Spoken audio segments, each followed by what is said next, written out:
şəhidlərimizin ruhunu bir dəqiqəlik sükutla yad edək.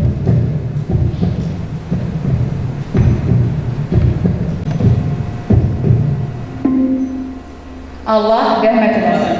Hörmətli Rizvan müəllim, hörmətli Gülnar xanım, hörmətli qonaqlar, əziz həmkarlar və tələbələr, hər birinizi xoş gördük.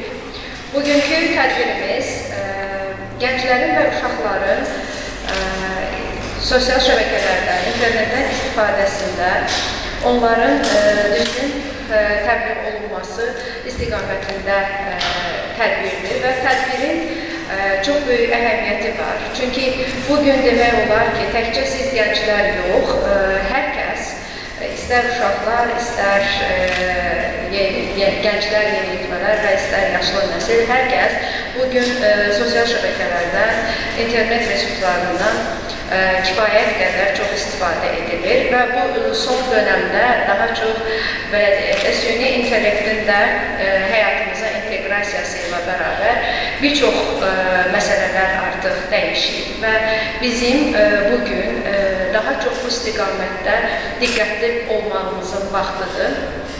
Təbii ki, bugün bu mövzu ilə bağlı bizim natiqlər kifayət qədər məlumat verəcəklər.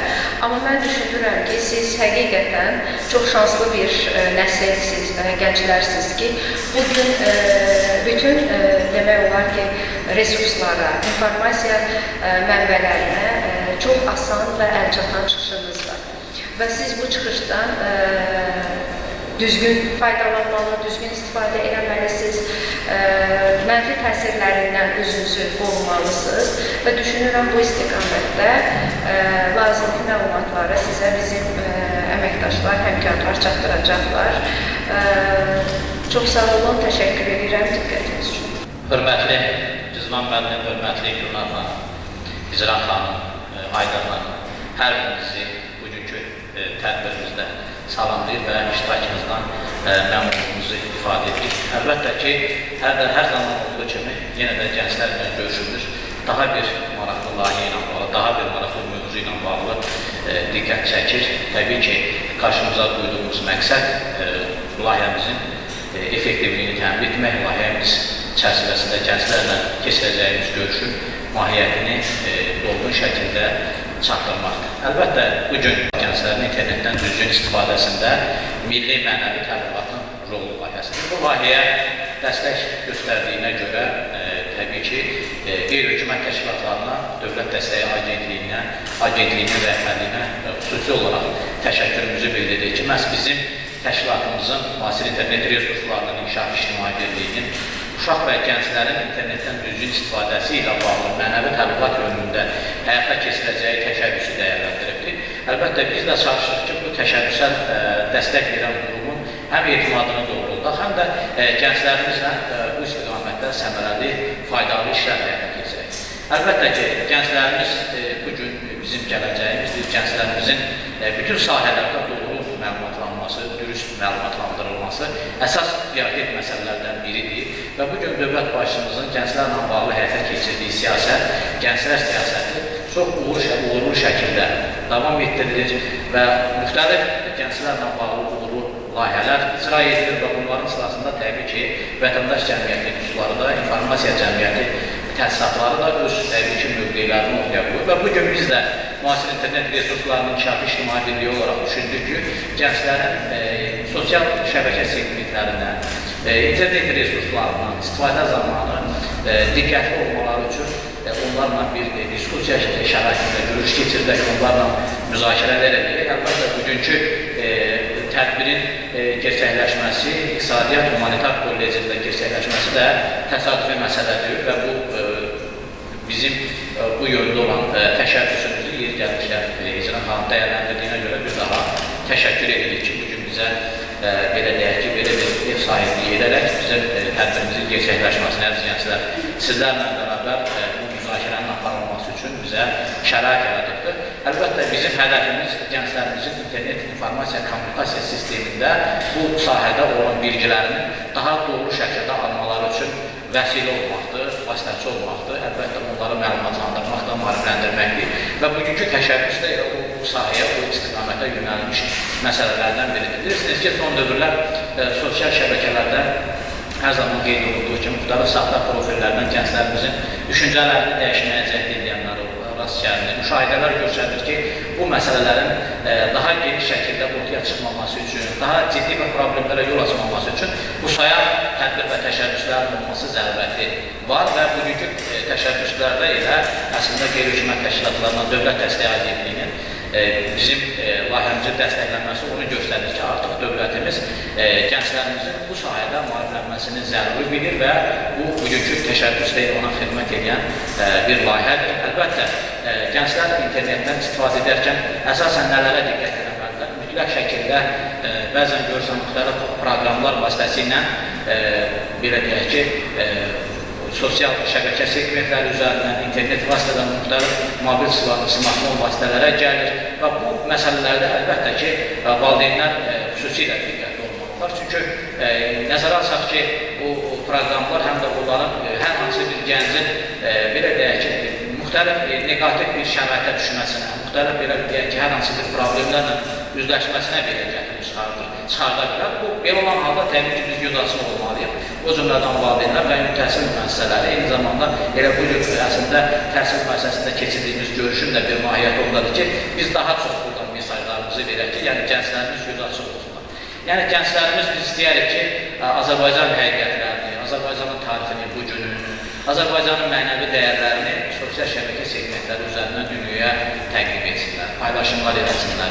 Bu sahədə olan platformaları dəyərləndirsinlər və bəlkə də bizim burada iştirak edən gənclərimizin özü ayrıca bir platformalar yaratsınlar ki, onlar internet informasiya, kommunikasiya üzərindən, yəni Azərbaycanın haqlı mövqeyini, bugün dövlətimizin apardığı siyasəti, eyni zamanda gənclərimizin mövqeyini, ictimaiyyətimizin mövqeyini, mənəvi dəyərlərimizin təbliğini, məsələn, deyək ki, Qərbi Azərbaycanla bağlı məsələləri, tutaq ki, Qarabağa bir çəlişlik önündə görülən işləri, bax, bu və digər şəkildə bizim belə deyək dövlətimizə, millətimizə fayda verən təşəbbüsləri bizim gənclərimiz dəyərləndirsinlər, yaxşı şeylər görməyə çalışsınlar. Bu günlərin əlbəttə internet resurslarda yaxşı imkanlar da var.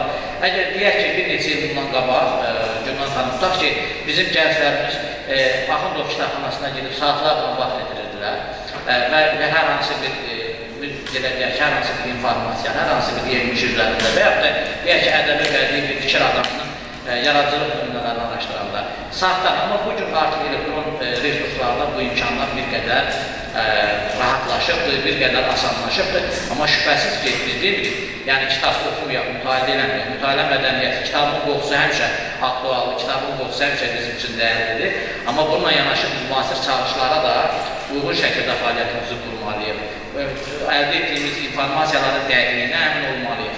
Çünki bu günlərdə bəzən görürsən ki, hansısa internet resurslarda, bəzi deyək ki, müxtəlif vasitələrlə bizim milli maraqlarımıza zidd olan, belə deyək ki, mövqeylər sərf edənlərə rast gəlir. Bu və digər şəkildə biz o cür, belə deyək ki, məsələlərə də diqqətlə oxumalıyıq. Səhifənin kim aid olduğunu, internet səhifənin idarə edən şəxsin kimliyini dəqiqləşdirməliyik, araşdırmalıyıq.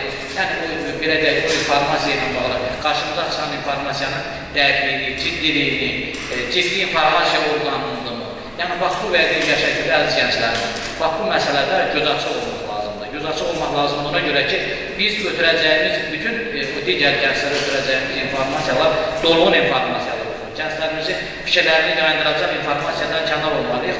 Yalnız bir informasiyalara biz üstünlük verməliyik ki, təbii ki, orada Azərbaycanın milli maraqları qorunur, orada Azərbaycanın dövlətçilik prinsiplərini, inkişafına yönəlik informasiyalar yer alır, mənəvi dəyərlərimizə söykənən informasiyalar yer alır. Bax, bu informasiyaları təbii ki, dəstəkləməliyik və eyni zamanda özümüzə lazım olan, fəaliyyətimizə lazım olan, deyək ki, imkanlarımızda bizim istifadə edəcəyimiz, deyək ki, materiallar var ki, onlar təbii ki, internet resurslarında var. Amma buradan elə mən İcran xanım bu süni intellekt məsələsinə də diqqət çəkdi. Əslində, mən o məqama diqqət çəkmək istəyirəm ki, bugün algoritmlər vasitəsilə təbii ki, ChatGPT, Gemini və digər belə deyək proqramlar var ki, bəzən görürsən bizim gənclərimiz bu proqramlara müraciət edirlər. Biz bu proqramların tərəfdarıyıq ki, yəni yaxşı mənada istifadə olunsun, təbii ki, oradan yaxşı nəticələr əldə olunsun. Amma orada olan informasiyalar sizə arxayın salmasın, əzizlərim. Oradakı olan informasiyalar siz eyni zamanda digər ciddi informasiya resurslarından, Ayda xanım buradadır, yəqin ki, o məsələlərə toxunacaqdır. Yəni, əlbəttə ki, oradakı olan informasiyaları digər mənbələrdən də dəqiqləşdirməlisiniz ki, çünki sağlarımız sizin əldə edildiyiniz informasiyada plagiatda aşağılanmasın. Sizin müəllimləriniz ona sizə irad tutmasın və yaxud da kiməsə tövsiyə edəndə ondan bir iradlar gəlməsin. Yəni, bu baxımdan düşünürəm ki, biz həm gödaçı olmalıyıq, həm daha peşəkar olmalıyıq, daha dövlətimizin informasiya siyasətinə, informasiya yönündə həyata keçirilən fəaliyyətə töhfə verməliyik. Eyni zamanda savadlanmalıyıq, təcrübəmizi genişləndirməliyik. Bilirsiniz ki, Cənab Prezident eyni zamanda IT bilikləri olan şəxslərin bu yöndə beynəlxalq miqyasda onların təhsilinin artırılması, təhsil almaları və ölkəmizə gələrək ölkəmizin informasiya sahəsinə dəstək vermələri üçün çox belə deyək ki, uğurlu addımlar həyata keçirilir. Biz əlbəttə bu baxımdan da Cənab Prezidentimizə sonsuz təşəkkür edirik ki, daim gənclərimizin belə deyək ki, savadlanması, onların beynəlxalq təcrübəni öyrənərək ölkəmizə tətbiq edilməsi kimi məsələlərə xüsusi diqqətlə yanaşır. Və bugün bu prosesdə düşünürəm ki, dövlətin bu sayədə apardığı informasiya siyasətinə bir ictimai dəstək nümunəsidir, vətəndaş cəmiyyəti dəstəyi eyni zamanda informasiya bölgəsidir və biz bundan sonra da düşünürük ki, əziz gənclərimiz, sizlərlə bərabər təbii ki, İcra xanım həmişə bu cür təşəbbüsləri dəstəkləyir və bizə də stimul verir ki, biz sizlərlə ardıcıl şəkildə görüşlər keçirdək, müzakirələr edək və mən çox istəyərəm ki, bugünkü qonaqlarımıza eyni zamanda uşaq və gənclərin internetdən düzgün istifadəsində milli mənəvi təbliğatın rolu kontekstində bu yöndə bizim gənclərimizin sualları olsun, təklifləri olsun, fikirləri olsun, təbii ki, biz də onu cavablandıraq, dəyərləndirək. Bir daha bugünkü tədbirimizdə iştirakınıza görə hər birinizə dərin təşəkkür edirəm, minnətdarlığımı bildirirəm ki, bugün belə əhəmiyyətli, informasiya əhəmiyyətli bir təşəbbüsə siz də qoşulmuşsunuz, dəstək verirsiniz. Əlbəttə, hədəfimiz Cənab Prezidentimizin bütün sahələrdə apardığı siyasətlə yanaşı informasiya siyasətinə də dəstək olmaqdır, kömək olmaqdır. Sizlərlə bərabər Cənab Prezidentimizin informasiya siyasətinin arxasında dayanaraq bizlər də öz milli gənclik töhfəmizi verməliyik. Bir daha təşəkkür edirəm qonaqlarımıza. Hörmətli xanımlar və cənablar, əziz tələbələrimiz, bugün kollecimiz həqiqətən Zaman müəllim rəhbəri elədiyi qeyri-hökumət təşkilatının təşəbbüsünün əhəmiyyətli bir hadisəyə əsr olmuş tədbir keçirir. Biz bəzi məqamları işləyik və sizin nöqteyi nəzərdən ki, yayın istisində bu tədbirə mən gəlməklə hansı informasiyaları özümdən aparacağım. Yəni, mən bu kontekstdə fikirləşərək fikirlərimi görüşmək istəyirəm. Dünyada rəqəmsallaşma çox sürətlə gedir. Bugün dünya əhalisinin 5 milyardı sosial şəbəkə istifadəçisidir. Dünyada 8 milyarda yaxın insan yaşayır, onun 5,5 milyardı isə internet istifadəçisidir. Xüsusilə sənaye dövlətlərində deməli belə bir təbliğat aparılır ki, 16-74 yaş arasında olan insanlar, onun 93%-i deməli internet istifadəçisidir, 87% isə gündəlik online. Deməli, online olmaq, internetdən istifadəni süni vasitələrlə, təcrid təlimatlarla, qanunun qoxusunla qərar eləmək mümkün deyil. Yəni, bunu istəyirsiniz özümüzə münasibətdə, istəyirsiniz övladlarımıza münasibətdə, istəyirsiniz tələbələrimizə münasibətdə, bu çox çətin olacaq. Çünki çox kiçik faiz doğrudan da özündə müəyyən qadağaları qoya bilər. Geniş kütlənin buna əməl eləməsi üçün görür ki, kifayət qədər çətinliklər var. Bəs nələrdən istifadə eləməklə nəyi necə etmək?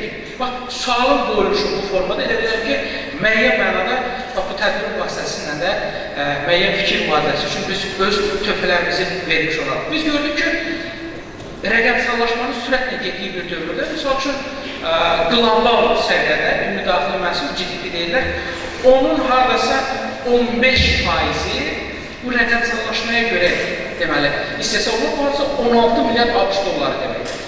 Bu son və yekun məbləğdir, çünki çox sürətlə dəyişir. Deməli, rəqəmsallaşmanı süni vasitələrlə buxovlamaq mümkün deyil. Tam əksinə, onu bütün həyat sahələrində, hətta zəif olan sahələrində də sürətli dəstəkləmək lazımdır. Çünki yalnız rəqəmsallaşma sahəsində məhsuldarlığı artırmaq mümkündür, daha çox nəticəyə nail olmaq mümkündür və eyni zamanda onun gətirdiyi o zərərli vərdişlərdən qorunmaq məsələsi. Burada da deməli, təbii ki, çox erkən yaşlarda biz gördük ki, internetdən istifadə bugün artıq məktəblərə yol tapır. Çox təbiidir, çünki İsveçdə, digər ölkələrdə daha erkən yaşlarında olur. Amma müxtəlif modellər inkişaf elətdirir ki, necə tənzimləmə eləmək olar məsələləri. Misal üçün, ən geniş yayılmış metodlardan biri Finlandiyadır. Çünki Finlandiyada faktiki əhalinin hamısı internet istifadəçisidir, çox erkən yaşlarında. Onlarda deməli, maarifləndirmə nəyin üzərində olur? Ki, istifadə elədiyiniz informasiyanın mənbəyinin yoxlanılması. Yəni, bu vərdişlər aşılanır. Çünki bəzən o zərərli informasiya daha cəlbedicidir. Qeyri-adi foto, qeyri-adi informasiya daha çox diqqətinizi cəlb edir. Vacib bir mətn oxuduğumuz yerdə hansısa bir qeyri-adi informasiya diqqəti cəlb edir və sonra da bu istiqamətini araşdırma gedir və insana lazım olmayan bir formada onun vasitəçisi və yaxud da ki, onun bizdə yayılmasında aktora çevrilir. Və sonradan da bəzən özümüzlə istifadə eləmədən onun zərəri altında ya karyeramızı, ya həyatımızda hansısa bir məsələni və yaxud da ki, öz şəxsiyyətimizi onun qurbanına çevrilmiş olur. Bu tədbirin təşkilatçılığına görə kollecimizə, rəhbərliyimizə, icra hakimiyyətimizə, eyni zamanda bizim təşkilatımıza, bizdən bir yerdə olan Wikipediacımıza təşəkkür edirəm. Sizə də diqqətinizə görə çox sağ olun. İcra hakimiyyəti başçısı cənab Abzin Fərzəli adına salamlayıram və bu tədbirin təşkilinə görə eyni zamanda bu layihənin bu dəfə də abşırına şamil etdiyiniz üçün sizə müasir internet resursları İctimai Birliyinin sədri Zamin müəllimə dərin təşəkkürümü bildirirəm. Fürsətdən istifadə edərək icra hamısına təşəkkür edirəm ki, bu yay vaxtı eyni zamanda artıq bildik ki, artıq gənclərimiz tətildədir, bu gənclərimizi toplamısınız. Çünki bizim bugünkü toplumduğumuz məsələ çox vacib bir məsələdir. Biz hər birimiz inkar etməməliyik ki, biz rəqəmsal bir cəmiyyətin üzvləriyik. Hər bir tədbirə dəvət aldıqda, hər bir tədbirə gəldikdə mən düşünürəm ki, nəyə görə bu tədbir, məsələn, yaxud digər tədbir sırf bu mövzuya həsr oldu. Bəli. Və eyni zamanda düşünürəm ki, nəyə görə biz bu tədbiri burada keçirdirik. Burada da bizdə fikir düşüncə yaradır və bugün bu tədbirin məhz bu mövzuda keçirilməsi təbii ki, onu vurğulur ki, bu məsələ çox aktualdır. Eyni zamanda nəyə görə biz burada keçirdirik? Çünki siz gənclər bizim gələcəyimizsiz və bugün bu təhsil müəssisəsində bir neçə sahələr üzrə mütəxəssislər yetişdirilir və sizlər də bu sahə üzrə ünvanlı olaraq həmin o sahələrdə fəaliyyətinizi davam edəcəksiniz və bu məsələlər rəqəmsallaşma, eyni zamanda internet resurslarından istifadə bütün sahələri əhatə edir. Əziz gənclərimiz, bugün internet resursları bizim təhsilimizə, bizim inkişafımıza, bizim təhlükəsizliyimizə, eyni zamanda bizim mədəniyyətimizə, bizim ölkəmizin, yəni milli kimliyimizə təsir edən bir məsələlərdir. Nəyə görə? Bugün biz internet resursları vasitəsilə təhsil alırıq, inkişaf edirik.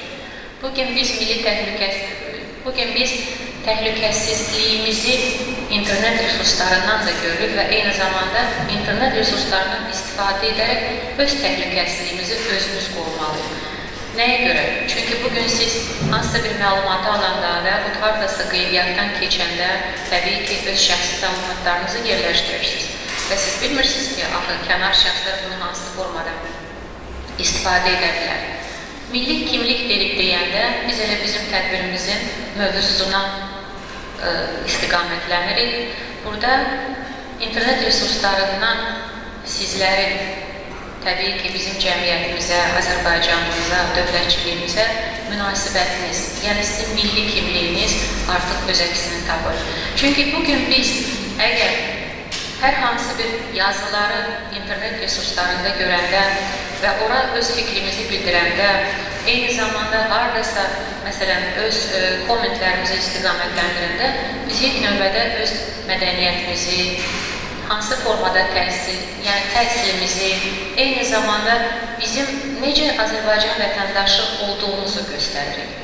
Ona görə internet resurslarından istifadə edərkən artıq məndən öncə çox şəriyən mənim həmkarlarım, hörmətli həmkarlarım qeyd elədilər ki, bir sıra məqama mütləq şəkildə nəzərə almalısınız. Bəli, bugün bizim internet resurslarından belə də istifadəsi qanunvericiliklə də təmsillənir. O cümlədən uşaq hüquqları qanunvericiliklərdə mən bilirəm ki, burada 17-18 yaşa qədər də tələbələrimiz təhsil alır.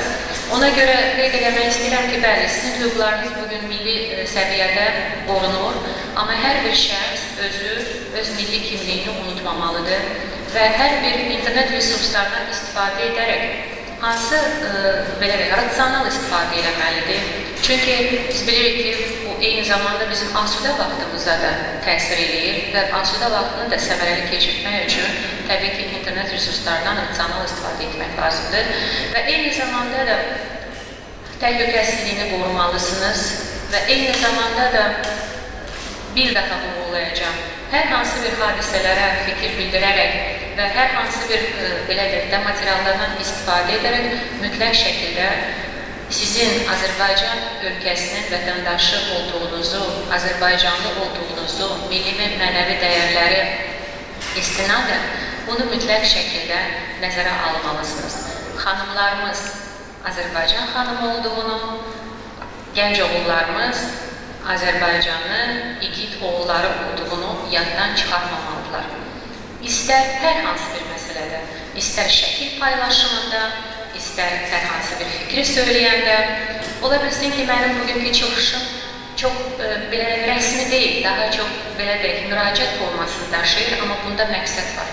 Çünki bugün biz siz gənclərlə görüşürük və bugün sizin bu interaktivliyinizi də, fəallaşmanızı da təmin etmək üçün biz sizə bu formada müraciət eləməliyik ki, əziz gənclərimiz, sizə ölkə tərəfindən, mühtərəm prezidentimiz tərəfindən yaradılan mümbit şəraitdən düzgün istifadə edək. Gənclər bu günləri rektorunuzla bərabər bizi qonaq eləmişsiniz. Təxmin qonaqlarımıza xoş gəldiniz deyirəm.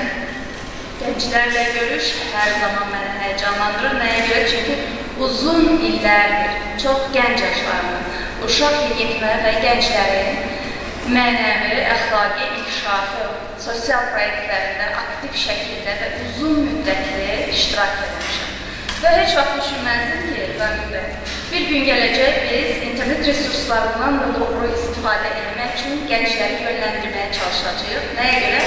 Çünki ən qısa zamanda bir neçə il bundan öncə biz onlara əxlaqi dəyərlər, düzgün sənət seçimləri, öz yollarını həyatda düzgün tapmaq üçün istiqamətləndirirdik. Amma bu günləri biz bilirik ki, internet resursları, sosial şəbəkələr, platformalar sizin həyatınıza, psixoloji vəziyyətinizə, cəmiyyətdə öz mövqeyinizi tutmağınızda ciddi rol oynayır. Bugün bəşəriyyətin böyük tarixi bir sıçrayış, internet resurslarının inkişafı və bu inkişafın gənclərin həyatına təsirindən, uşaq və yeniyetmələrin psixoloji durumuna təsirindən söhbət edirik. Qonaqlarımız bütün növslərə toxundu. Mənim üçün ən önəmli olan təbii ki, sizin bu çatışma dövrünün arasında qalmanızdır. Hansı çatışmadır? Daha sosial həyatda böyüyən valideynlərimiz və internetin içində böyüyən sizlər. Nə görürsünüz? Düzgün yönləndirmə çətin olur bu dövrdə bizlər üçün. Nəyə görə? Valideynlər sizlər daha çox sosiallaşmalar, siz isə daha çox internet resurslarına, sosial şəbəkələrdən istifadə eləməyə meyilli olursunuz. Və bu çatışma nəticəsində bir-birini yanlış anlaşılmalar, psixoloji durumlara gətirir. Dəyərli millət vəkilimize dediyi kimi, çox psixologlara müraciət olunur, Avropada daha çoxdur, ölkəmizdə də var, amma insanın ən böyük psixologu özüdür. Bu günləri istəyirəm bunun haqqında danışaq, bunu paylaşaq. Necə özümüzü psixolog ola bilərik? Ən birinci, sosial platformalarda yayılan xəbərlərdən biz görürük ki, ən sürətlə yayılan xəbərlər negativ xəbərlər olur. Bu nəyə göstərir? Bu bizim cəmiyyətin şuuru səviyyəsini göstərir ki, negativə daha yaygındır cəmiyyət. Və nə olur, biz nə qədər pozitivdə qalmaq istəsək də, o negativ xəbərlər bizi negativə salır. Nəyə? Burada özümüzün psixologu olmaq, özümüzü idarə etmək, şuurlu şəkildə özümüzü yönləndirməyi bacarmalıyıq. Ən birinci, insan empatiya duyğusunu düzgün istifadə etməyi bacarmalıdır. Bütün xəbərlərə biz empatiya duyğumuzu aktiv, yəni hiper, empatik şəkildə yanaşarsa, bu bizim psixologiyamıza ciddi zərər verir. Sual vermək istəyirəm gənclərə icazənizlə. Biz harda beynimizi həyatın hansı sahəsində isə ürəyimizi istifadə etməliyik. Bu iki amili, beyin və ürək amilini biz düzgün istifadə etməyi bacardıqda, biz dünyanın hansı platformasında olursa olsun, bu istəyir sosial həyatda, istəyir internet resurslarında, sosial şəbəkələrdə heç bir ziyan olmaz bizə. İstəyirəm bu sual üzərində ümumiyyətlə düşünəsiniz. Müəyyən yetkin yaşa çatmışsınız, artıq həyatınızın irəli sahəsində, söhbətlərdə də vururlar, karyeranızın başında. Ürək və beyin, bu iki insanı əsas idarə edən orqanların düzgün istifadə olunması haqqında düşünəsiniz. Və nəyə görə biz? Bu internet sahəsi, bu sosial şəbəkələr insanların əslində belə bir şey var ki, insan həyatda hansı xarakterdədirsə, sosial şəbəkələrdə eyni mədəniyyəti göstərir, amma təəssüf ki, bu hər kəsə aid deyil. Klaviatura arxasında nələr baş verdiyini hamımız bilirik, zaman-zaman aqressivləşə bilirik. Nə etməliyik? Necə özümüzlə mübarizə aparmalıyıq?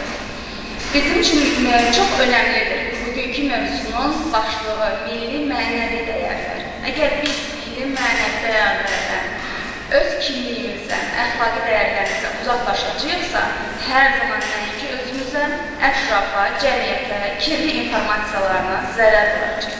Bunlardan birinci özünüzü və siz, necə ki biz sizi qoruyuruq, siz də özünüzdən sonra gələn nəsilləri bu cür qorumalısınız. Mən sizə bu layihəyə görə bir daha təşəkkürümü bildirirəm. Allah razı edirəm, hələmizə yeni nailiyyətlər diləyirəm. Əziz gənclər, günümüz elə bir dövrdür ki, hər birimizin internet vasitəsilə qlobal dünyaya çıxış əldə edirik. İnternetin bizə verdiyi həm müsbət, həm mənfi tərəfləri var. Kimimiz işlə bağlı işləyirik, kimimiz gəlir, kimimiz təhsil və sadalamaqla bitməz müsbət tərəflərini. Mənfi tərəflərinə gəldikdə isə müxtəlif məlumatları müxtəlif platformalar vasitəsilə əldə edirik. Lakin biz bunun dezinformasiyaları və yaxud da müxtəlif etibarsız mənbələrin yoxlanılması birbaşa bizim rəqəmsal savadlılığımız, rəqəmsal bacarıqlarımızın arxasında dayanır.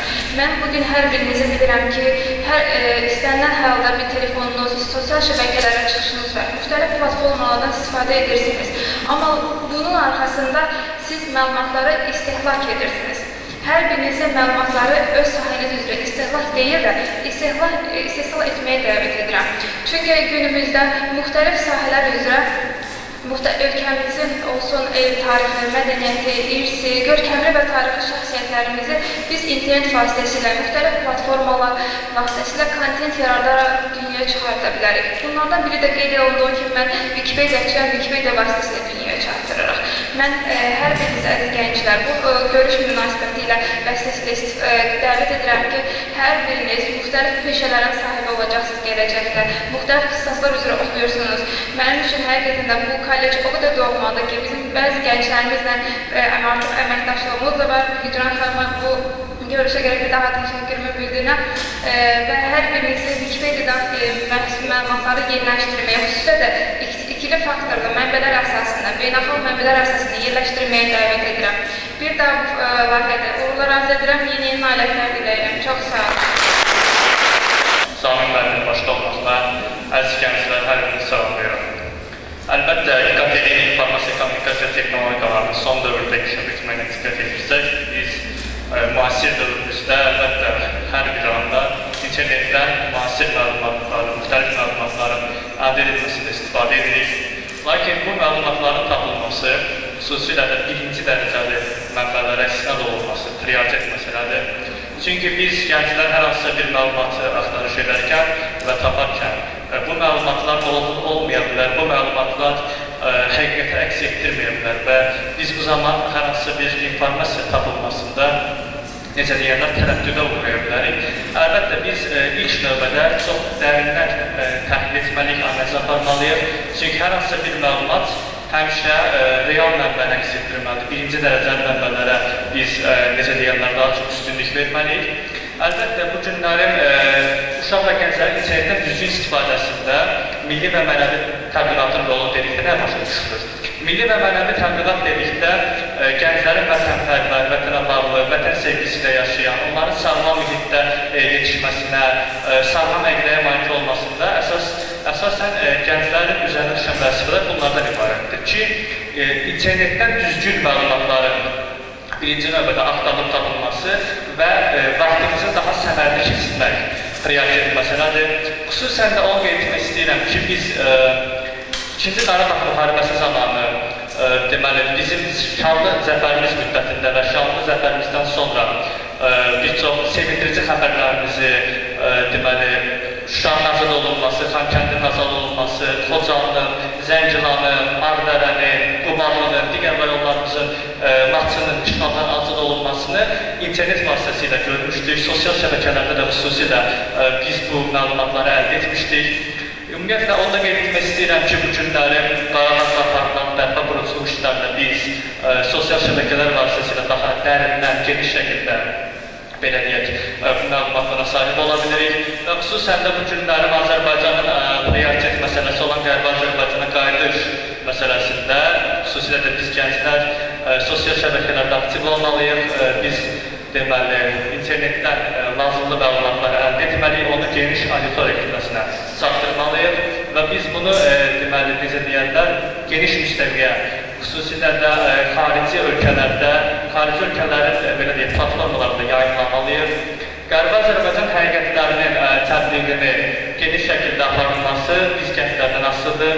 Qərbi Azərbaycan həqiqətləri, Qərbi Azərbaycanın tarixi, coğrafiyası, mədəniyyəti, ədəbiyyatı, folkloru və s. Bu istiqamətdə olan digər məlumatları biz xüsusilə də sosial şəbəkələrdə axtarıb internet vasitəsilə bunları əldə edib və daha geniş kütləyə, daha geniş auditoriyaya çıxış əldə etməliyik. Hər birinizə diqqətinizə görə təşəkkür ederim. Qeyri-ictimai təşkilatlarından Dövlət Dəstəyi Agentliyi bizim bu təşəbbüsümüzün miqyasını növbəti illərdə olan layihələr dövründə təbii ki, biz daha geniş formatda ölkəmizin bir çox bölgələrində əlbəttə gənclərlə müşayiət bu formatda təbii ki, gənclərin internet informasiya kommunikasiya sahəsindən biliklərinin artırılması. Hətta mən düşünürəm ki, artıq bunu biz bəlkə də gələcəkdə böyük bir platforma şəklində biz qeyri-hökumət təşkilatlarına Dövlət Dəstəyi Agentliyi ilə təqdim edirik. Çünki nəzərə alsaq ki, biz bugünkü tədbirdə çalışdıq ki, müxtəlif istiqamətdə olan ekspertlərimizin fikirləri bugün gənclərimizin diqqətinə çatdırsın. Mən öncəliklə çox hörmətli psixoloqumuz Validə xanıma dərin təşəkkür edirəm ki, çox vacib məqamları bugün gənclərimizə aşıladı. Eyni zamanda hörmətli Wikipedia patronu, çox hörmətli Ayda xanım çox maraqlı məqamlara toxundu. Eyni zamanda Rizvan müəllim çox bugünkü dövlətimizin informasiya siyasəti ilə bağlı məsələləri həm konvercilik çərçivəsində, həm də dövlətimizin bu yöndə apardığı məqamlara diqqət çəkdi.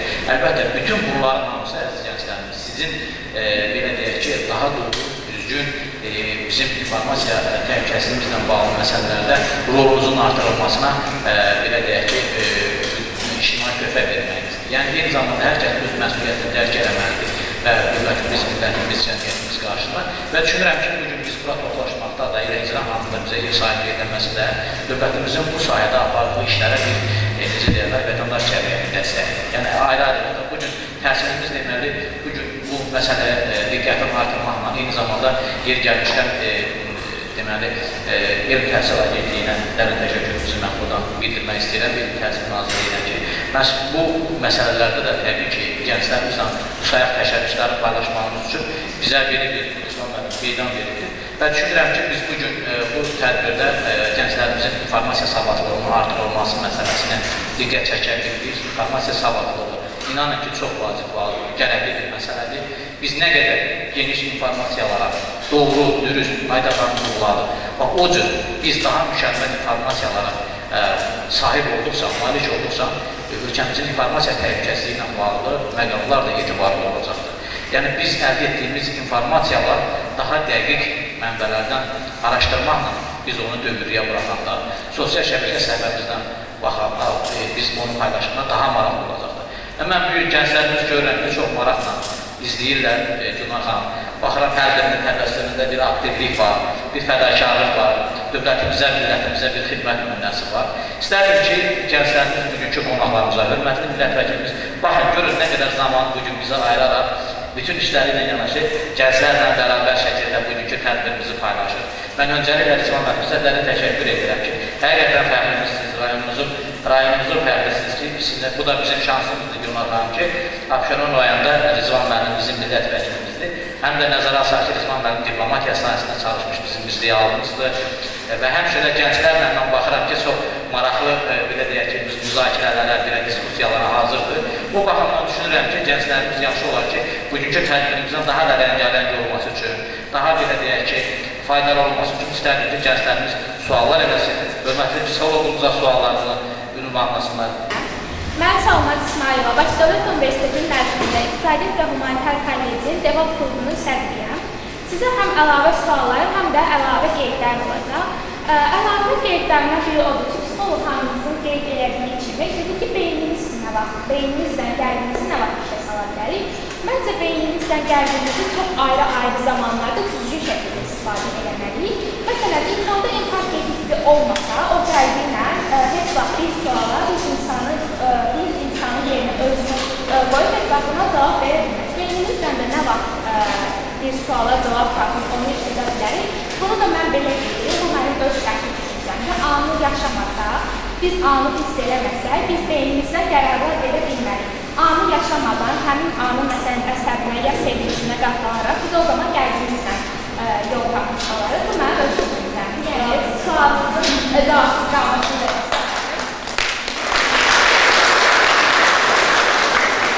daha sonra əlavələrim odur ki, mənim bu öz şəxsi düşüncəmdir. Sizin də fikirlərinizi almaq istəyərəm. Bu süni intellektin inkişafındansa mənə elə gəlir ki, insanların inkişafına diqqət daha çox yönəlsə, daha çox yaxşı olar. Çünki biz tələbələr olaraq, məsələn, biz harasa gedəndə, bir işə CV verəndə, məsələn, hər hansısa bir işə müraciət edəndə bizdən ilk olaraq soruşurlar ki, hansı inkişaf təlimlərində iştirak eləmişsiniz. Amma bizdən ilk olaraq soruşurlar ki, sizin aile olsun, məsələn, süni intellekt səviyyələriniz nə dərəcədədir? Yəni, mən düşüncəm bu ki, süni intellektdə daha çox inkişafı yox, insanların inkişafına daha çox inkişaf yönəlsin. Və sizin verdiyim əsas sual budur. Günün aktual olan suallarından, məsələlərindən biri, özümü də qarşılaşdığım məsələlərdən biridir. Son zamanlarda sosial platformalarda ətrafımızda olan insanların şəkilləri daha çox hallarda yayılır və buna sui-istifadə edilir. Biz həmin hallarda qarşılaşdığımız zaman kimlərə müraciət etməli və nə etməli? Çox maraqlı sual olacaq əslində. Süni intellekt mövzusundan mən üstə deyim ki, özüm Estonya'da təlim şəhərində süni intellektlə bağlı təlimləri oxumuşdum. Qeyd edilmiş nüansdan mən tamamilə razıyam. Çünki burada süni intellekt faktorunun arxasında birbaşa insan ağzı yaranır. Misal üçün deyirəm, süni intellektdə bir halda bir məlumat yazdığımız halda o bizə Google Search sistemində 2025-ci ilə kimi olan bütün metadata bazada olan məlumatları bizə çəkib verir. Bu məlumatların çəkilməsində birbaşa insanlar yazıb verir ki, internetə süni intellekt onu özünüzləşdirib sizə təqdim edir. Yəni, qeyd olunduğu kimi insanlar öz anonimiyəni birbaşa təqdimləşdirməlidir ki, süni intellekt onu götürüb məlumatları özünüzləşdirib versinlər. Məsəl üçün, mən özüm Wikipedia tərifini edildiğim vaxtda isə bir çox şəxslər deyirlər ki, ehtiyac yoxdur Wikipedia məqələlərin yazılmasına, süni intellekt məlumatları əldə edirik. Amma Wikipedia'nın yaradıcısı ilə belə bir görüşdə bu nüans ortağa qoyuldu ki, məhz bütün tarixi amillərin tutulmuş və yanlışsal statistik kodlara qədər algoritmi özünüz birbaşa süni intellekt Wikipedia'dan götürür və bu search sistemində yaratılan mənbələr olsun, kitab informasiya vasitələrində olsun, müxtəlif mənbələrin, yəni hər qurumun özünün mənbəsi oradan çekilir. Yəni, bu birbaşa yenə deyirəm ki, insan faktoru da, insan amili süni intellekt insana qarşılaya bilməz, heç bir zamanda qarşılaya bilməyəcək. Çünki o məlumatlar bir zaman dayanacaq ki, o zaman artıq insan o mənbələri əlavə etməyəcək. Süni intellektin orada məlumatı çəkməyə imkanı olmayacaq. Bugün hər birimiz Azərbaycan vətəndaşı olaraq və siz bizim gələcəyimizdir.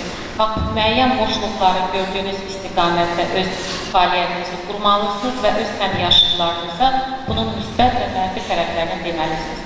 Çünki süni intellektin də yaradılmasının öz məqsədi var, məramı var. Amma təbii ki, elə insanlar var ki, elə mənfur düşmənlərdən də irəli gələn məsələlərdir, ondan sui-istifadə edir və istəyirlər kiminsə şəxsiyyətinə və yaxud kiminsə fəaliyyətinə harası bir mənfi təsir göstərsin. Və bunun üzərində də artıq siz gənclərə, bax bizim müraciətimiz odur ki, bu mədəniyyətin formalaşmasında bizə dəstək olasınız. Mən anı yaşamanla bağlı əvvəlcə öz fikrimi bildirmək istəyirəm. Mən düşünürəm ki, anı yaşamaq lazımdır, reallıqdan uzaqlaşmamaq lazımdır ki, buna sosial şəbəkələr bir xeyli mani olur. Düzdür, anı yaşamalıyıq, amma mənim fikrimə görə o anı yaşamaqlar çox abartmamalıyıq. Çünki insan bu zaman keçmişindən dərs çıxması zəif gələr və ya bu cür bacarıqları inkişafdan qala bilər və ya o gələcəyə doğru addımlayar ki, yalnız mən anı yaşayıram, bugünü yaşayıram deyə düşünsə, mənə elə gəlir ki, onun addımları yerə sağlam olmaz, yəni sağlam yerə basmaz. Sonra isə o olacaq ki, bütün həyətlərə sualını, kiberzorakılıq və dərədüzlük barəsində gəncləri necə qorumalılar? Yəni, onlara nələr aşılamaq lazımdır? Dezinformasiyalardan olmaq üçün onlara nələr aşılamaq lazımdır? Əlbəttə, kiber dərədüzlük və kiber təhlükəsizlik məsələsi burada qeyd olunduğu kimi, yəni, əlbəttə, informasiya təhlükəsizliyi ilə bağlı əsas məsələlərdən biridir. Kiber dərədüzlüklər, kiber təhlükəsizliyi ilə bağlı məsələlərə necə yol alır? Əlbəttə, onlar müxtəlif formalarda, müxtəlif insanların inanımdan istifadə edərək, onların şəxsi məlumatlarının əldə edilməsi, şəxsi məlumatların kodlarından istifadə edərək, belə deyək ki, məsələn, mən konkret bank adı çəkmək istəmirəm. Bir də görürsən ki, müxtəlif bankların adından istifadə edərək zəng olurlar pensiyacılara və yaxud da deyək ki, bizim müəyyən vətəndaşlarımıza filan bankın filan xidmətinin əməkdaşıyam, belə saxta vasitələrdən istifadə edərək, bəzən görürsən ki, insanlarımızın inanımdan istifadə edərək kiber dərədüzlük hallarına rast gəlir. Əlbəttə, bununla bağlı ölkəmizdə məlumatınız olsun ki, güc strukturlarımızda, hüquq mühafizə orqanlarımızda bu sahə üzrə aidiyyəti üzrə baş idarələr fəaliyyət göstərir. Siz dediniz ki, nə etmək olar? Baş idarələr, məsələn, Dövlət Təhlükəsizlik Xidmətinin tərkibində, yəni nəzdində kiber təhlükəsizlik baş idarəsi, eyni zamanda Rabitə Nəqliyyat Yüksək Texnologiyalar Nazirliyini, Rəqəmsal Nəqliyyat Nazirliyi gedir belə. Bu nazirlikdə də baş idarə fəaliyyət göstərir həmən sahə üzrə. Eyni zamanda Daxili İşlər Nazirliyində də kiber təhlükəsizlik baş idarəsi. Bütövlükdə Azərbaycan hüquq mühafizə orqanlarında bu sahə ilə məşğul olan çox peşəkar idarələr və orada çalışan əməkdaşlar fəaliyyət göstərirlər ki, bu sahə üzrə təbii ki, yaranan bütün məsələlərin həll istiqamətində öz töhfələrini verirlər. Bunun bu tərəfi. Digər tərəfdən bizim vətəndaşlarımız belə halına rastlaşanda nə etməlidir sizin sualınıza gəldikdə? Düşünürəm ki, həmən o dediyim qurumların hər birinin qaynar xətləri var və siz bu cür hallarla rast gələn bizim gənclərimiz, soydaşlarımız, vətəndaşlarımız yaxşı olar ki, həmən o qaynar xətlərə müraciət eləsinlər, başlarından gələn hər hansı bir formalar, belə deyək də, kiber dərədüzlüklərin toruna düşməmək üçün, onlarla bu cür hallarla rastlaşmamaq üçün buna görə bu qurumlarla mütləq əlaqə saxlamaq zəruridir. İnsanlar da bilmədən Rızvan müəllimin şəxsi məlumatlarını orada qeyd edirlər, inboxlarda yazırlar, qeyd edirlər və o da bir də görürlər ki, artıq onlara məlumatları keçib digər tərəflərinə və bu insanlar da təbii ki, ondan sui şəkildə istifadə edir. Azərbaycan həm qanunvericilik tələblərindən pozurlar, həm də insanların şəxsi inamlarından istifadə edirlər. Bütün bunlar təbii ki, Azərbaycan Respublikası qanunvericilik tərəfindən cinayət məsuliyyəti törətmə bir halı ki, ortaya gəlir. Bu təbii ki, bir hüquqi bir məsələ formatına gəlir. Ona görə də bizim gənclərimiz, ona görə bax, bugünkü maarifləndirmədə, görüşdə, mütəxəssislərimizin də çıxışlarına hesablanır ki, sizi daha dərindən məlumatlandırar. Siz daha çox informasiya elə belə məsələ deyil. İnformasiya dünyada hal-hazırda informasiya müharibəsi gedir və informasiya müharibəsində hər birimiz müsəllah əskər olmalıdır. Dövlətimizin informasiya təhlükəsizliyi ilə bağlı məsələdə əlbəttə müsəllah əskər olmalıyıq və hər zaman çalışmalıyıq ki, daha doğru, daha dürüst məlumatları qəbul edəyək, daha dərindən məlumatları təhlil edəyək, analiz edəyək, analitik təhlil edəyək. Təbii ki, bir sual oluna bilər ki, gənclərimizdən, axı, bütün gənclər bu düşüncədə, o potensialda deyil axı ki, bunu analitik təhlil edəsinlər, əylini düzdən seçə bilsinlər. Bunda siz sual verə bilərsiniz. Ona görə də biz nə etməliyik? Ona görə də biz valideynləri, məktəbdə müəllimlərimiz, texnik onlarda informasiya ilə, kommunikasiya ilə məşğul olan bizim mütəxəssislərimiz, müəllimlərimiz, universitetlərimizdə yenə də həmçinin o sahəyə baxan mütəxəssislərə müraciət etməliyik. Bu cür məsələlər yarandıqda, hətta sosial şəbəkədən görürsən, bəzən burada Lalə xanım qeyd elədi, psixoloji məsələlərlə bağlı insanların şuuruna təsir edirlər, müxtəlif şirkətlər adı altında, müxtəlif platformalarla, müxtəlif reklamlarla gənclərimizin fikirlərini özlərindən çəkirlər. Davamlı olaraq məlumat verir ki, bax, kartın şəklini çəkib göndərmə keçməsə, yanında kiməsə verəcəksiniz, ehtiyatlı o şəkildə çəkməsin. Məncə siz bu məsələyə bu qədər yaxından, ürək yandırmaqla yanaşmalısınız ki, bu məsələ maariflənsin. Əsas hər şeyin özünü maarifləndirməkdir. Maarifləndirin gənclər. Sizin enerjiniz çoxdur, kütləniz, geniş kütləniz çoxdur. Maarifləndirin. Sizə ehtiyacınız var. Hər gün görürəm gənclər və yaxud bütün dövrlər kitablarda elektron formatlara götürülür. Bizim dərslərimiz elektron formatda, prezentasiyalarda keçirdiyi halda bir sual vermək istəyirdim. Bakı Dövlət Universitetində, kollecində suni intellektlə bağlı olaraq fakültə açıla bilərmi? Hər dövlət strategiyasında suni intellekt bir fən kimi əlaqəli fənlərimizlə tədris edilir, bunun diqqətin artırılması və sənət məsələləri ayrıca bir fakültənin açılması və yaxud da bu artıq birbaşa Təhsil Nazirliyinə bağlı bir məsələdir. Yəni, bəlkə də aktual şərait nəzərə mübariləşdirirlər, düşünürlər. Çünki biz süni intellektin tətbiqi bütün sahələrə aiddir. Ona görə onun yurtda yazılmışı. Onun ayrı, deyək ki, ixtisaslarda tətbiqini nəzərə alaraq bir fakültənin açılması bütün o ehtiyacı ödeyə biləcəkmi? Yəni, onu düşünmək lazımdır. Ona görə elə deyil ki, hər bir fakültənin hansısa bu sahəsində bir kafedrası ola bilər, tədris vasitələri başqa bir məsələdə xüsusilə onların tərcüməsi və s. Yəni, məsələ həqiqətən çox sürətlə, xüsusilə dünya miqyasında yayılır və bizim region onun bir tərkib hissəsidir və bunun üzərində deyil ki, həmin o 2025-2028 dövlət strategiyası çox şaxələdir və bizim ən azı iki nazirliyimiz, bayaq açıq, Rəqəmsal İnkişaf Nazirliyi və Təhsil Nazirliyi bu sahədə müxtəlif proqramlar, müxtəlif layihələr üzərləşdirir. Məsələn, ayrıca bir institut, ayrıca bir ixtisas olması onun həm mənfi, həm müsbət tərəfini keçmək lazım ki, o verimlilik baxımından effekt ola bilər ki, dövlət vəsait ayırırsa, onun doğrudan da məhz bir ayrıca ixtisas olması, yoxsa bütün ixtisaslarda necə də bir bölüm kimi olması, bax, bu effektivliyin üzərində. Məncə bölümdə sualdan sual belə olur. Valideynlərin rəqəmsal savadlılığının dəyişikliyi bu sahədə hansı dəyişikliyə sonra gəlir? Siz həyatınızda pozitiv bir şeyi gözünüzdə canlandıranda, ürəyinizə gələndə, alınıza gələndə, bir dəfə, iki dəfə ona zövq alırsınız. Bitti. Amma negativ hadisələri təkrar insan hatırlayır, alır. Bir insan onu 10 il, 20 il həyatını eləyə bilər. Belə insanlar mən əminəm ki, sizə rastlaşırsınız. Demək istədiyim budur. Geçmiş travmalar, hansı ki təkrar hatırlayıb, ağladığınız, sizi negativ duyğular yaradan o hisslər sizi heç vaxt irəliyə götürməyəcək. Onları bitiririk və bugün gələcəyimiz üçün qayğılanırıqsa, çox çalışan abituriyentlərlə onlar dırnaqları yeyirlər, vəzifəsi içindədirlər, imtahan necə yazacaq, mən anam öldürəcək, mən nənəm eləyəcək. Bu deyil.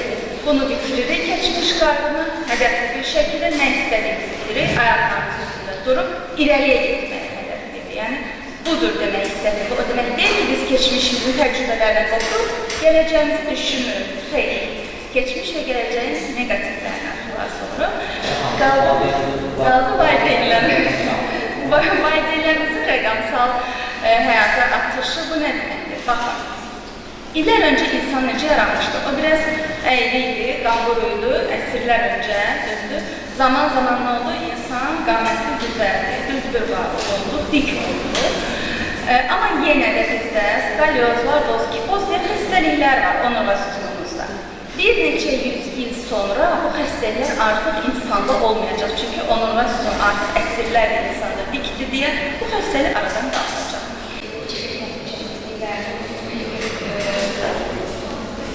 Bizlərdən necə qorumaq deyil, məzarlıqlar istəmə almaq istəyirdir. Kiber təhlükəli, necə qorumaq deyil. Bir gücülər dediklər, bu sosial media üzərində ola bilər, müxtəlif bank hesablarının üzərində ola bilər. Buna görə hər birimiz, istər kompüterlərimizdə, istər telefonlarımızda iki faktorda identifikasiya kodlarından istifadə etmək lazımdır. İki faktorda dedikdə biz nəyə başa düşürük? Burada autentikasiya və identifikasiya, şəxsiyyət və təsdiqlənməsi bir kodundan təsdiqlənmə kodlarıdır. Yəni bu hallarda, tövsiyə istədiyiniz halda mütləq şəkildə hər bir halda bank tətbiqlərindən, İstərsək ki, bu deyil, kampuslarımızda bir şey güclərini qarşılamağa, e-maillarınızı, müxtəlif sosial şəbəkə hesablarınızı daxil olmaq üçün mütləq şəkildə iki faktorlu identifikasiya kodlarından istifadə edin. Yəni, net şəkildə bunun başqa bir yolu yoxdur. Və biz sizə söz veririk ki, əziz gençlər, mövzunu biz daha da genişləndirməyə əzimliyik.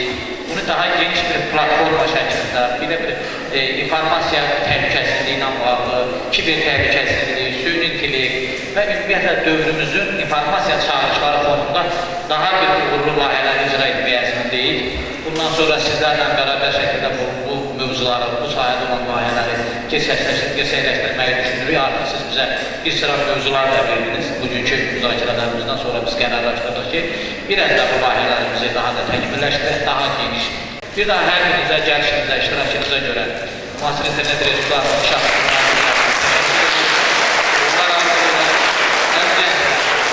sizin hər biriniz ilham